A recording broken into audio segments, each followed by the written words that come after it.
So, I've been playing Mewgenics. If you are wondering why my last video took 9 months, Mewgenics may have been involved there. For those who haven't played it, the game is a turn-based strategy roguelite where you breed cats and battle them in a wide variety of combat encounters, upgrading them with new abilities and found items as you progress through each run. The game is great, in a few key ways that I'll get into in a bit here. But it also made me think of a game that I bounced off of quite a while ago, Into the Breach. Into the Breach came out nearly a decade ago, the second released from Subset Games, their first being the venerable Faster Than Light, which I don't even want to say when that was released. The game features turn-based tactical roguelite mech combat, fighting a variety of enemy kaiju creatures, the Vek. As you progress through each run, you upgrade your mechs and give them new ability modules. Needless to say, Into the Breach and Mewgenics have more than a little bit in common, despite their wildly different aesthetics. When somebody flat out asked Edmund McMillan, one of the lead developers of Mewgenics, if Into the Breach was an inspiration, he said no, that the game has much more in common with XCOM or even tabletop role-playing systems. Put a pin in that for later. Now, let me be clear. Despite previously bouncing off of Into the Breach, I do not consider it a bad game, just not to my tastes. Though as a fan of strategy, real-time and turn-based both, I can't help but want to dig into some of the choices it made. Surprisingly, some of it may be that there's certain elements of FTL in it. And that's wild for me to say. I freaking loved FTL. If I'm to believe the pledge interface on Kickstarter, I was backer number 13 in its crowdfunding campaign. I also genuinely might have been one of the first people to unlock the crystal ship in the closed beta, and believe me, it was a lot harder back then. All that aside, I should probably clarify what I mean. Well, for starters, Into the Breach reuses certain aspects of FTL's upgrade system. This might sound like a no-brainer given how well the system worked in FTL, but here it runs into a few issues for me. For one thing, rather than focus on a single ship and its systems, you split your attention between 3 different mechs. And rightly, most of the choices to invest power in are marginal upgrades, beyond adding new combat modules that require energy.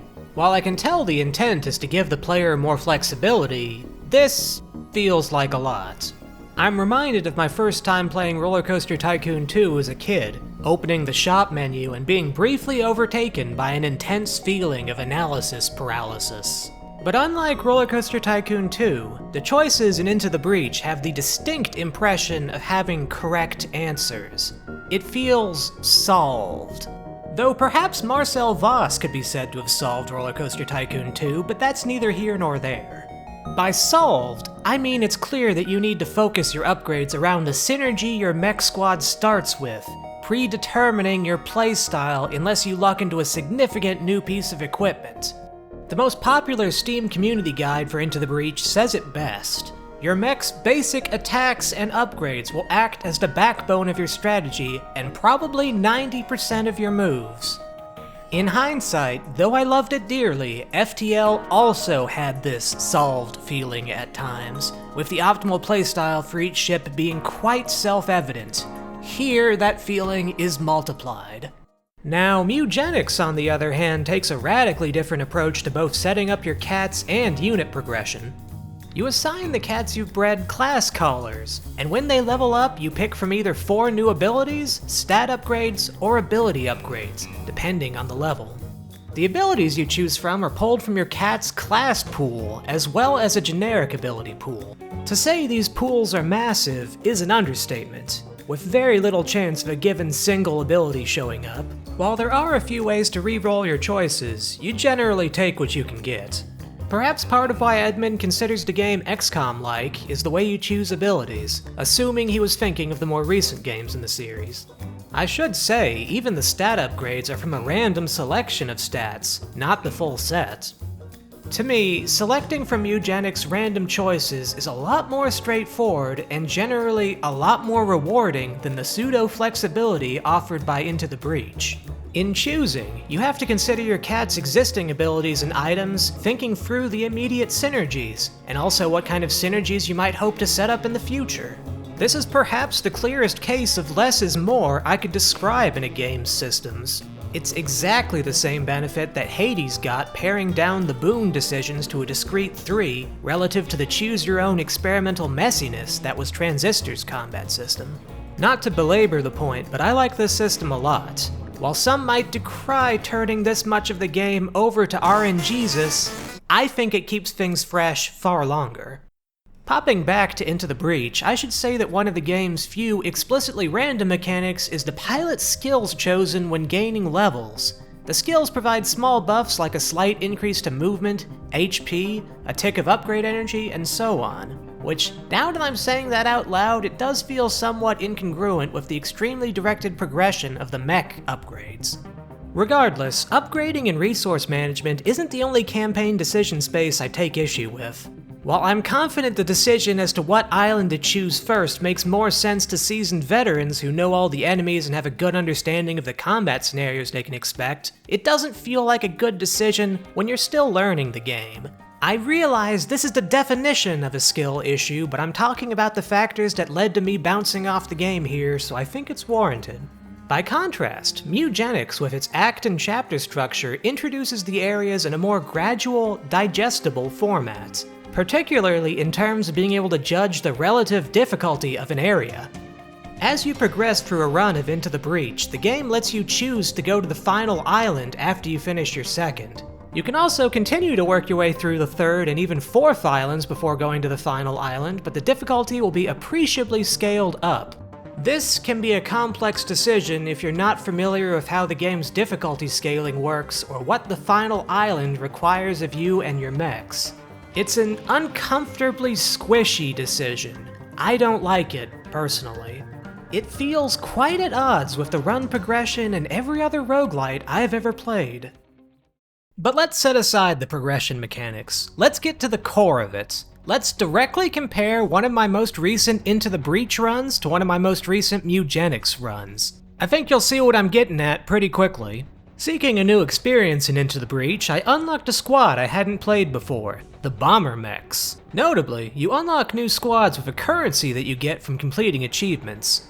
I get what they were going for. The achievements also provide hints as to how to effectively play each squad. A good holdover from FTL.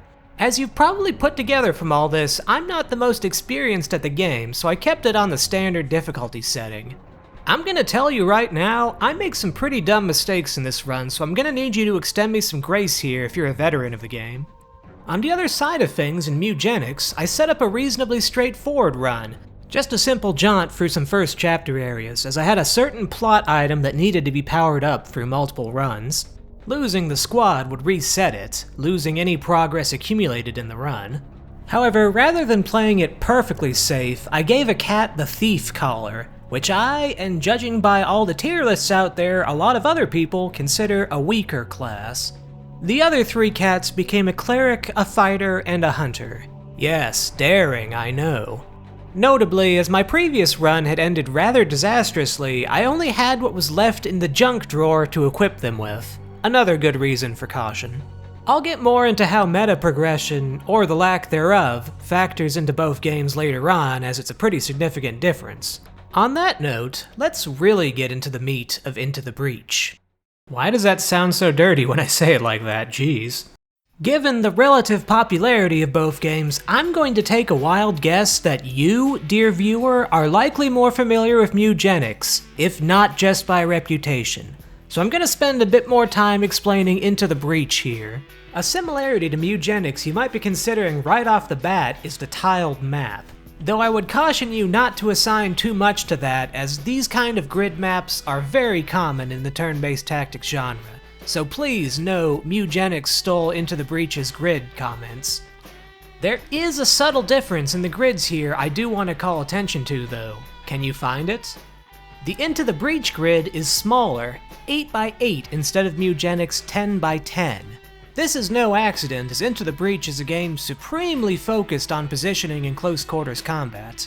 I would entirely believe the grid might have started at 10 in development, but been reduced to 8 to make the combat more compact. Another feature of the map you may have noticed are the settlements that dot the landscape. These are not merely scenery, you must defend them. Each one you lose is a tick off the grid stability value. If that drops to 0, you lose, with some settlements even being worth 2 ticks. If this sounds like a lot, it is. Into the Breach expects a lot from the player, and this is just the tip of the iceberg. Also on the maps are objectives to defend or destroy, which net you various campaign resources. You get to choose where on a select part of the map you drop your mechs, which is more important than it might seem at first.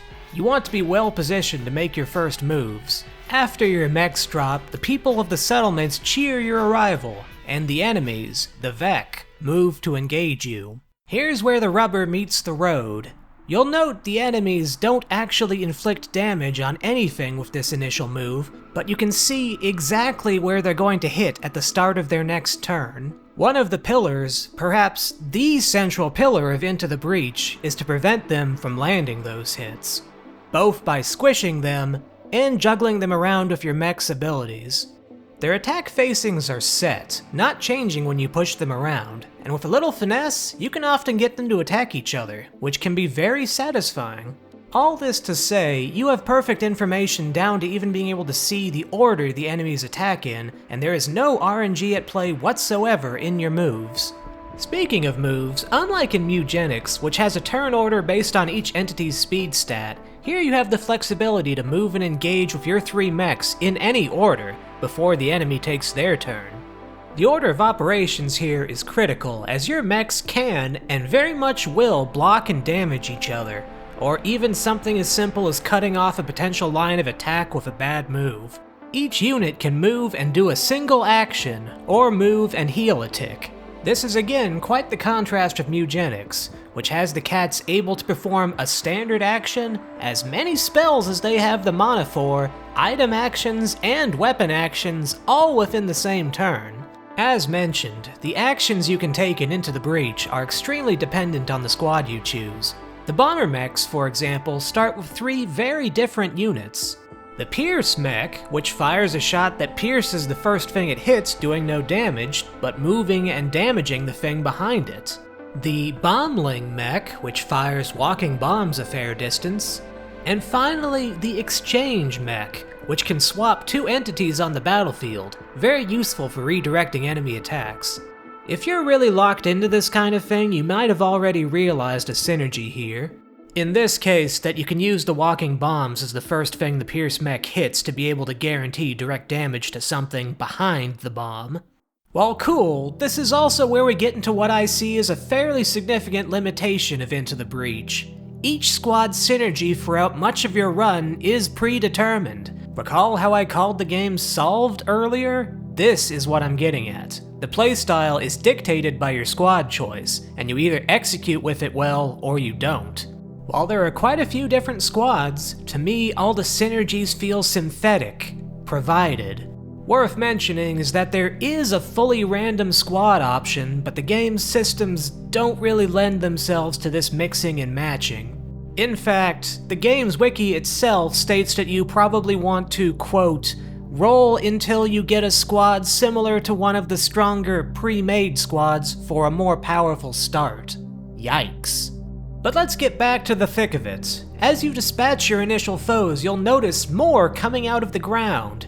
This, too, is extremely core to the game. You can block their spawning by moving a unit on top of the hole, though that unit will take a hit of damage. This is something of a beginner's trap, as they will continue to attempt to emerge each turn, and you run the risk of too many emerging at once if you're not careful. Rightly, you don't actually need to kill everything in most missions, you just need to survive 4 turns to win. This might sound perfectly reasonable at a conceptual level, but in practice, well, I feel like the exact sort of person whose video game opinions I don't respect in saying this, but having gone back to the game for this video, I can say it with regrettable confidence. This feels like a slog. Maybe I'm letting Mewgenics color my expectations too much here, but that game actually pushes you to complete combat encounters quickly for better rewards. And it is extremely satisfying to land a hilariously quick kill on a mini-boss. At any rate, I finished the first encounter of the campaign. Not a great showing on my part. I was not able to protect a defense objective, so I only got one of the game's upgrade currency, corporate reputation. I'm reminded of Star Trek's Starfleet Command of all things, which I recall used prestige as an amusing post-scarcity resource to unlock things. But here's the kicker, you don't actually have the opportunity to spend this currency until you finish the entire island. This would be the equivalent of FTL only having shops between sectors, and the shops themselves are only guaranteed between 2 and 4 weapons, which given the wide variety of weapons in the drop pool, makes finding something that reinforces the synergy you're working with or sets up a new one a pretty big crapshoot. So yeah, not a lot going on in terms of progression on the first island. Later on, as you upgrade your mech's power cores, you get the flexibility to allocate power to various upgrades between missions, but that's still not a lot in the way of new combat opportunities, unless you're carrying unused weapons and choose to swap them in situationally for some reason. You do get a few crumbs of random drops in the form of time pods, not to be confused with tide pods, which you're guaranteed to get 1 of in each of the first 2 islands, and 2 in the later 2. You're guaranteed a reactor core to buff one of your mechs up, but you also have a chance to get a single pilot weapon or device from it. These drops are your only meaningful source of new tools mid-island, and islands can take upwards of 30 minutes each to clear. Again, I realize Mewgenics spoiled me for this, but this feels extremely Spartan, stingy even.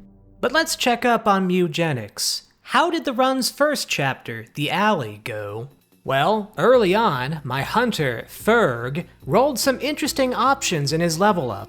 Ferg here started with a passive that makes his traps have double damage and double effect. Now normally, I don't really utilize traps all that much as they rely on your enemies blundering into them, though you can also knock back enemies into them of course, but I didn't have all that much to work with there yet. But with that passive, I had to choose a trap ability here. My eye was initially drawn to Tactical Retreat, as bear traps doing 10 damage and twice the turns of immobilization sounded quite appealing. But then I saw the Egg Sac trap. Doubling its potency would result in 8 spiders erupting from the corpse of anything foolish enough to walk on it. It's hard to say no to that.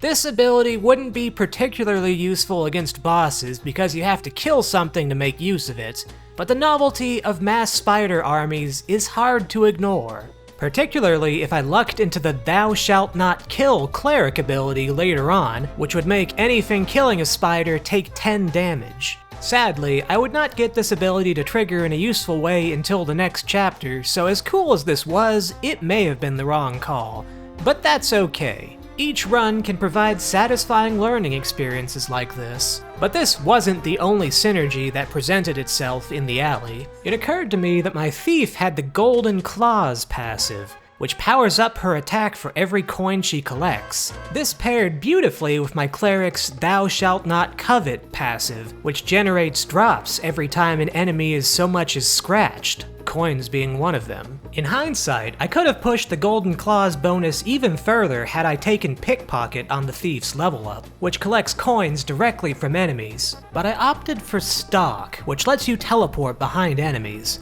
This paired well with the thief's Assassinate ability, which is a massive backstab, setting up yet another synergy, if a relatively mana-expensive one. At the end of the chapter, I fought Radical Rat, which, if you haven't played the game, is basically free in most cases. Here, he was even further trivialized because my hunter, Ferg, had taken the Tower Defense passive, which has him do a hit of damage to anything that gets near him, the rat's bombs included.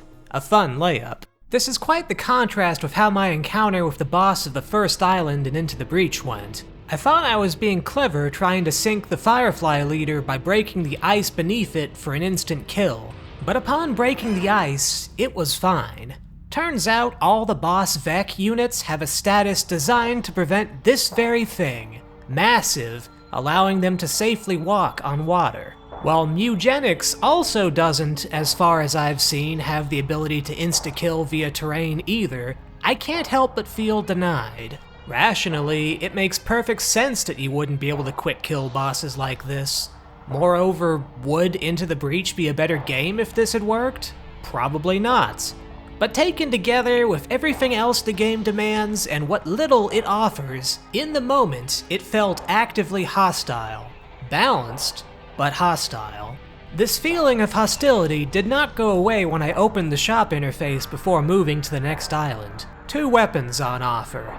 The cryo launcher that freezes a target and the mech firing it, and raining death that does damage in a line but also damage to the mech firing it.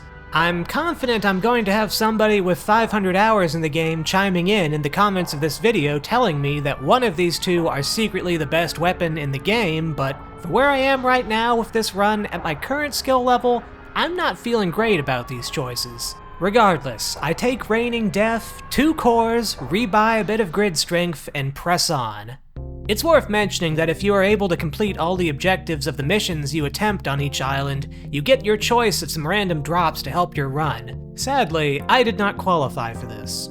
I slot 2 cores on the exchange mech, the mech that swaps units, enabling it to hurt enemies when it swaps them. That's gotta be a smart play, right? I also slot a core into the ranged mech to allow Raining Death to not hurt friendly buildings at least, which might give it somewhat more utility.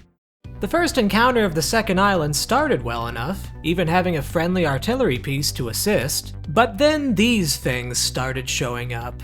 Burrowers. I quickly discovered they are immune to the exchange mech's teleport, effectively hard countering a significant part of my kit. I was not able to figure out a great way to mitigate this and wound up taking a hit of grid damage, painfully closer to the fail state. The next encounter didn't go much better, though I am particularly proud of this shot. The encounter after is where, as you might have been able to predict by my declining grid level, my run met its final demise. I just couldn't get the needed direct damage going and was overwhelmed. I'll admit, maybe I should have known not to take this map. Hell, maybe I shouldn't have even gone to this island. Maybe the others didn't have burrowers. I'll once again cop to this objectively being a skill issue, but I'll once again remind that this period of profound friction is inevitable to newer players. And maybe for some, that winds up being the point. That initial friction makes mastering the game all the sweeter. But for me, the entertainment differential between playing Into the Breach and Mewgenics is just staggering, and I can't imagine that gap being overcome even with that mastery. On that note, you're probably wondering how the rest of my Mewgenics run went. Well, let me tell you. Journeying through the sewers, my thief got the Razor Claws ability, allowing her basic attacks to generate bleed, which went well with my fighter's Butterfly Knife, which also inflicts bleed, allowing me to build up stacks of bleed quite quickly. Then, I took a gamble and lost in a rather spectacular way. You see, there's an item in the game called the Odd Remote. When a cat uses it, it casts a completely random spell. This is often quite fun as the spell library is quite large, but in this case it picked Forbidden Frost, which while it amusingly freezes and damages basically everything on the map, it also inflicts a disorder. In this case, depression, which not only debilitates the cat but everything around it. This utterly nuked my poor thief's stats, particularly her already ailing hit points. On the plus side, depression has its own useful synergy. By being near enemies, you can give them the adjacency debuff too. Who would have thought depression had a silver lining? Delightfully, the next item I found after the battle was another Odd Remote, as if the game was taunting me, daring me to keep pushing the buttons. But I had a quest item with me and all, so I decided to forgo more experimentation. The fight with the boss of the sewers, Boris, went very well. My fighter had earlier gained the ability to guarantee a critical hit when attacking enemies from the front, allowing her to deal some mortal blows. Towards the end of the fight, the combos came so quick, it was almost hard to figure out where the damage and healing was actually coming from. This is, of course, the polar opposite of Into the Breach's perfect information and readability, but you know what? Maybe I just like a big old clusterfuck. And Mewgenics delivers that in spades. Later on in the next chapter, The Caves, my hunter ran into an event he absolutely did not have the stats for, inflicting him with a cursed item which can't be removed from its slot. In this case, the Crimson Mask. Come to find out, this is pretty explicitly an upgrade, giving not just +1 damage, but +1 damage on every kill. Astoundingly lucky pull for a hunter, especially being from a negative event outcome and all. It also occurred to me to stop being dumb and equip the infamous mask on my fighter, blocking all damage from the front, going perfectly with her guaranteed frontal crit. Near the end of the run, I acquired the upgraded form of Cleanse for the cleric, which when removing debuffs gives Holy Shield, which blocks a whole instance of damage. Synergies arising from negative situations are especially satisfying like that. In the final battle of the run, my hunter at last had a good knockback weapon, allowing him to knock enemies into his spider egg traps, allowing me to begin the fight against the area's massive spider boss with a spider army of my own. The boss fight was great fun, seeing all the various synergies I had built up over the course of the run paying off in terrific ways. But in the last moments of the fight, I may have been slightly too aggressive, and my poor fief was eaten. I'm so sorry, Zhongli, you were too pure for this world.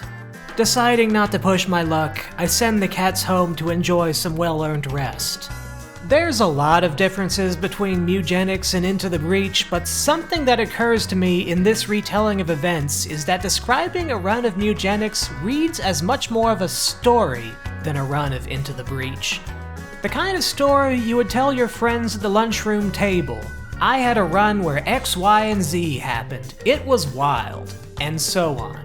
Perhaps this is another aspect Mewgenics shares in common with modern XCOM, especially in describing all the wonderful synergies that crop up in even an average run. By contrast, the events of a run of Into the Breach are more execution than story. Sure, there are still a handful of random elements that might lend themselves to unexpected discoveries, but it just doesn't feel enough to me. This makes me worry. Am I just a hog feeding from a trough of RNG slop? Is this not quote-unquote strategy gaming at all? A wise Medieval 2 Total War loading screen once said, "Luck is the residue of design." But surely we're seeing the limits of that here. Let's take a step back. For one thing, I need to acknowledge how obviously reductive it is to compare just two runs from two very different roguelikes.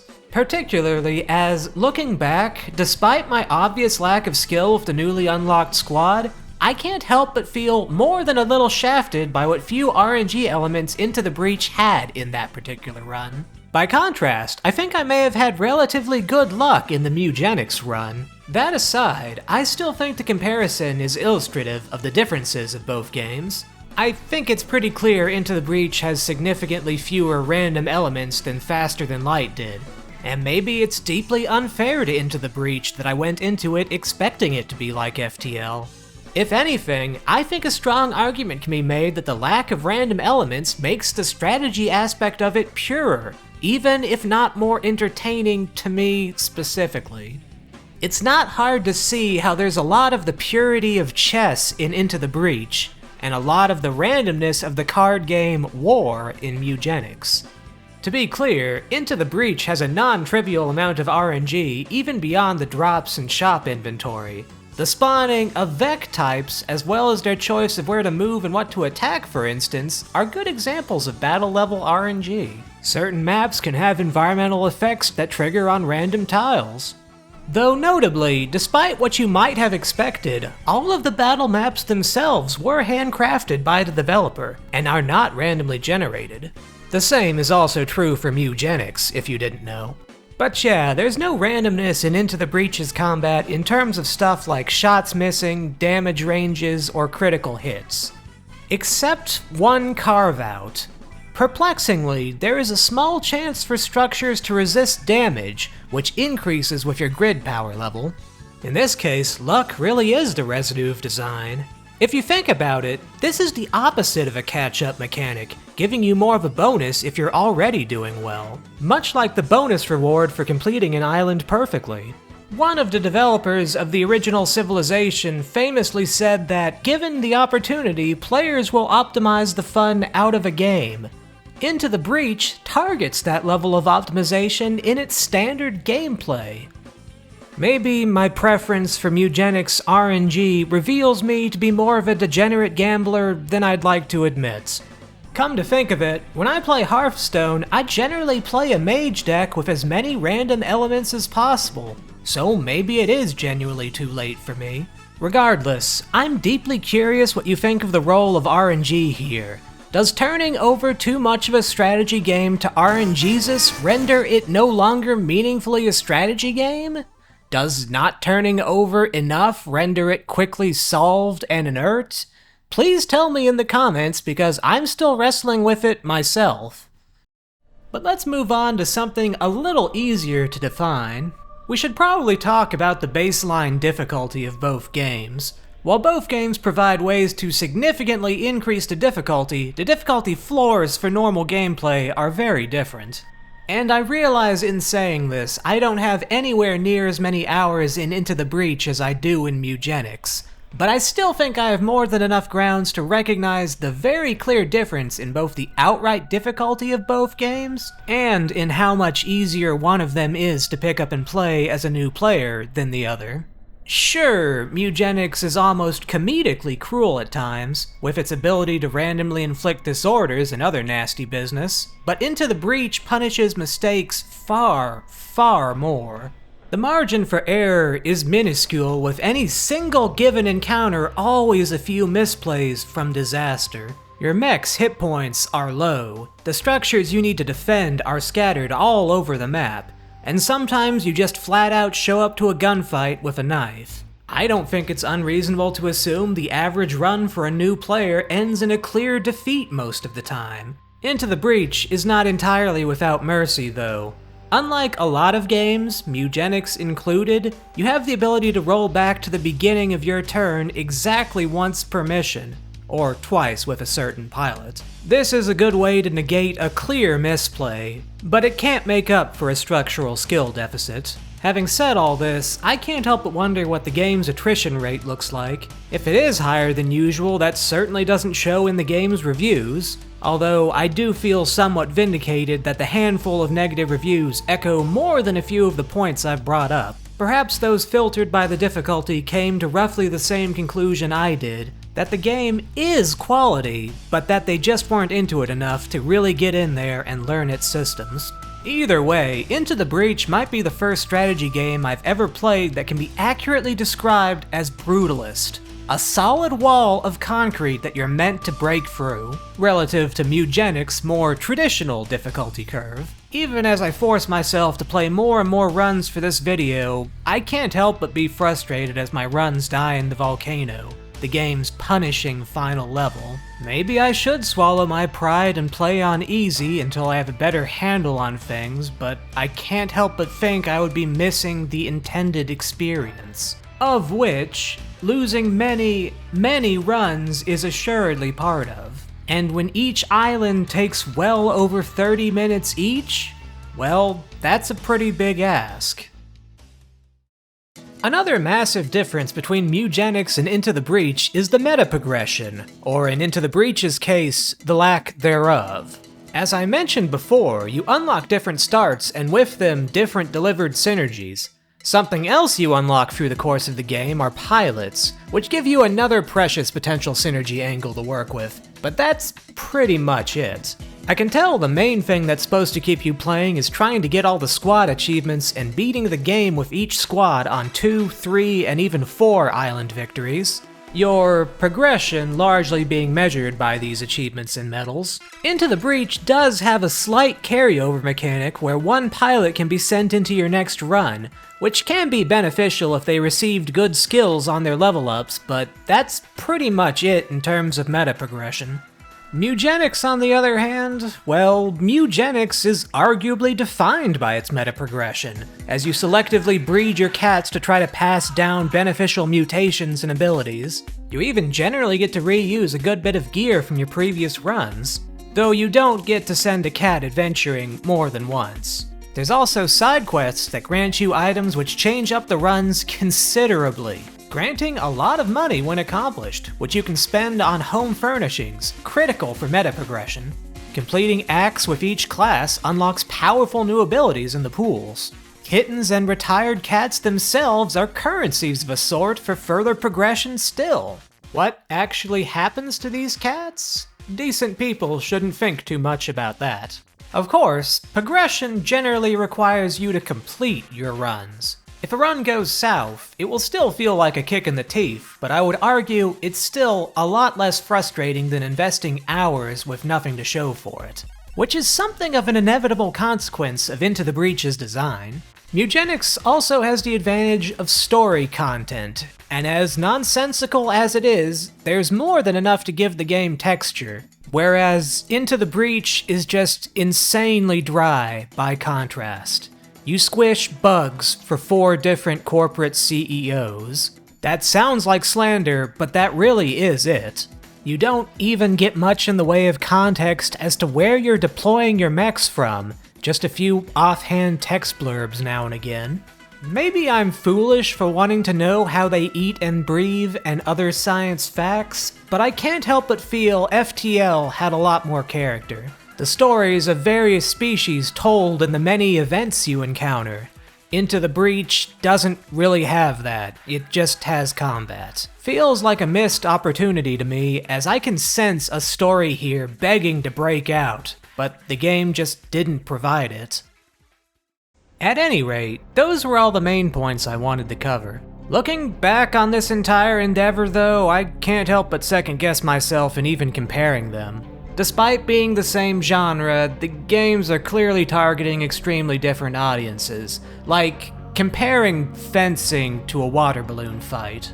But perhaps this too is instructive as we can see the wide range of experiences offered by roguelite turn-based strategy games.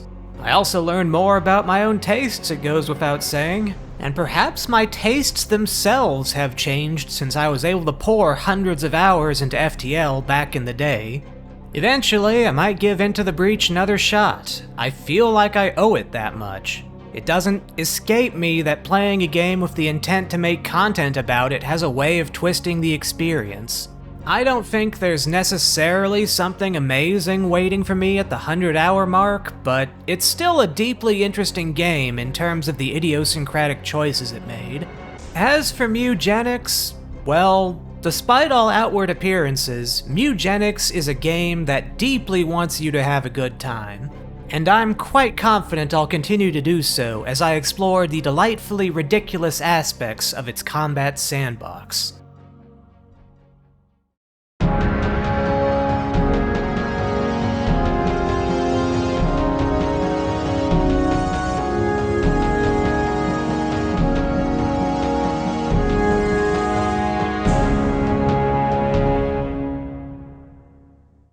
So a surprising number of people in the comments, and even my wife herself, have mentioned that I sound like Yakko Warner. I don't hear it, personally, but for the sake of argument, let me really push it. Mwah. Good night, everybody!